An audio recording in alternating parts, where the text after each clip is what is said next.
I'm Aqeel. I'm one of the co-founder and CEO of ARTIS Technology. We are a technology spin-out from Cranfield University. And what we do is we provide this technology that's enabling IVF in space. This is enabled by our autonomous miniaturized laboratory. I did my PhD in this sort of space technology. So I had no biological background. My background in biology was like 15 years ago in A-levels. But I had to pick it up essentially because what we're building is you need to understand the biological requirements, and biology have very niche application in temperature, in fluidics, in sensing and capabilities. So what I did for my PhD is this lab in this box is about the size of a shoebox. Inside of it you have microscopes, sensors, fluidic applications to allow end-to-end autonomous operation in space. So this mini lab is taken into space, and inside it we can study living cells in space environments. As we enable studying living cells, part of this lab is a life support system that controls the inside climate and provides the right temperature, pressure and humidity. The lab orbits the Earth in microgravity. Because experiments often require some level of gravity, our mobile mini lab can also provide this.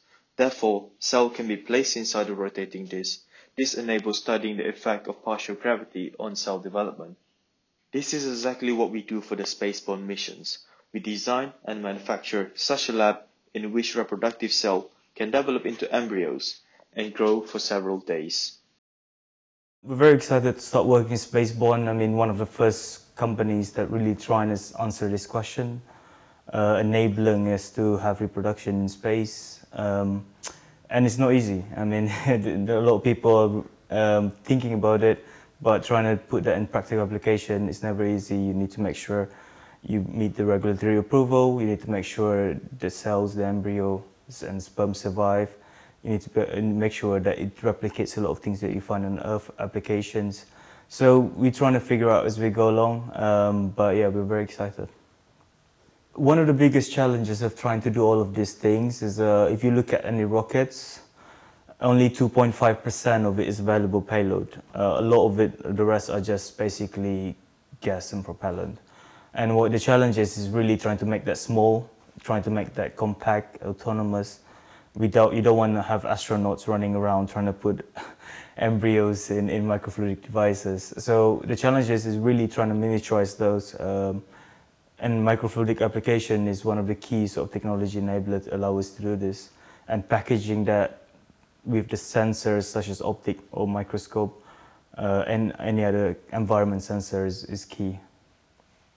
At ARTIS Technology, essentially what we do is we provide these enabling technologies. Other than lab in a box, we also provide technological solution for space sustainability aspect.